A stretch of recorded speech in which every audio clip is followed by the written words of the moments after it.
Hi, in this video we're going to go over the basics to making a table in Excel. With that said, I am using Excel 2010, but the method for creating this table will be the same for the other versions as well.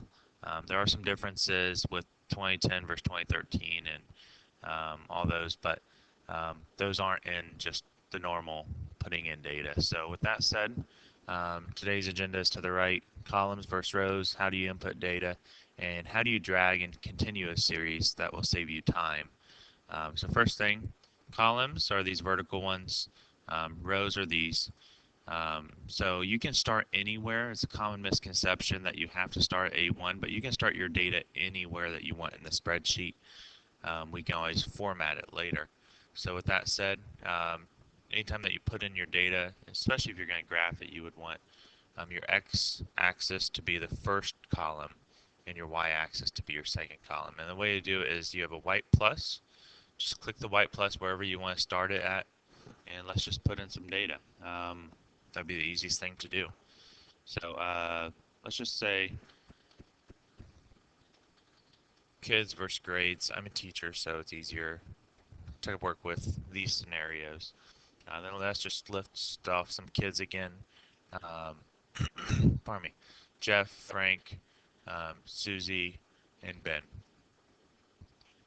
So all I do is in the X, I would essentially write down their names, and then their grades, we'll say it's a percentage, 80, 40, 60, and 75%. Okay. You'll see how these are located to the left of the cell. That means that they are word or texts. These are located to the right of the cell, meaning that they are numerical or quantitative data. So that means that these can be graphed in terms of kind of creating a number system or something like that. These will not be able to be graphed in the true sense of kind of changing the numbers. These can go on the x-axis of a bar graph or column graph or something like that, but that's about it. So with that said, that's how you'll generally input your data. With that said, if you need to, let's say, create a calendar, okay? If you need to create a calendar and we have, now let's just go with today's date, okay? It will auto format. And you want tomorrow's date as well. So what I'm doing is I'm just creating a series. So the computer knows, okay, that the difference between today and tomorrow. I just inputted those dates. So in order to continue this calendar, you highlight both. Okay, you see how the white plus, highlight both with the white plus, and then there's going to be a black plus in the bottom right that you're just going to grab and pull down. And that's going to create all these dates really, really easily.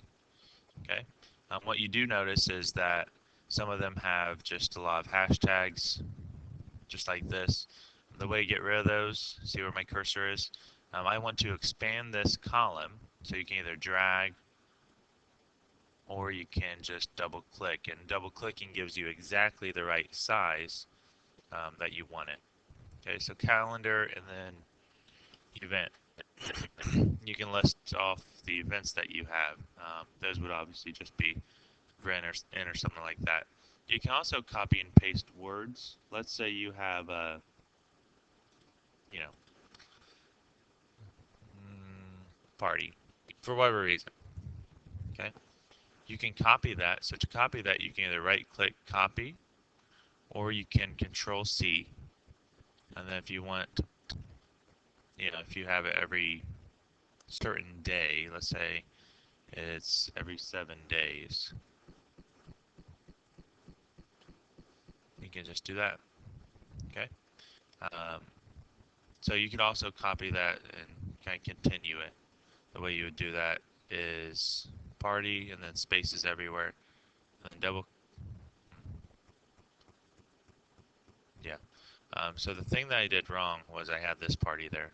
Oh well. So in order to fix that, let's just delete that. And then I want party and then 6 spaces. And then party and then 6 spaces. Okay, so I'll highlight all those. And then I'll drag down. Let's drag down instead of doing that. And that should fix any issues I had.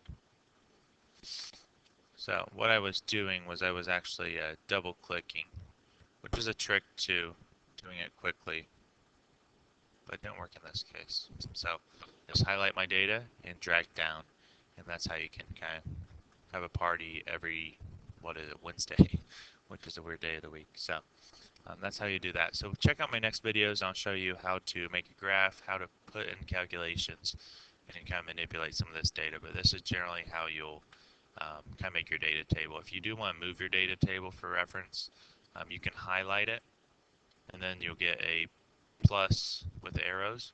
Now you can move this anywhere. So if you wanted it in the corner, you can move it to the corner. Um, that's fine. It doesn't really matter where you put it. Okay. Take care. Hope you enjoy.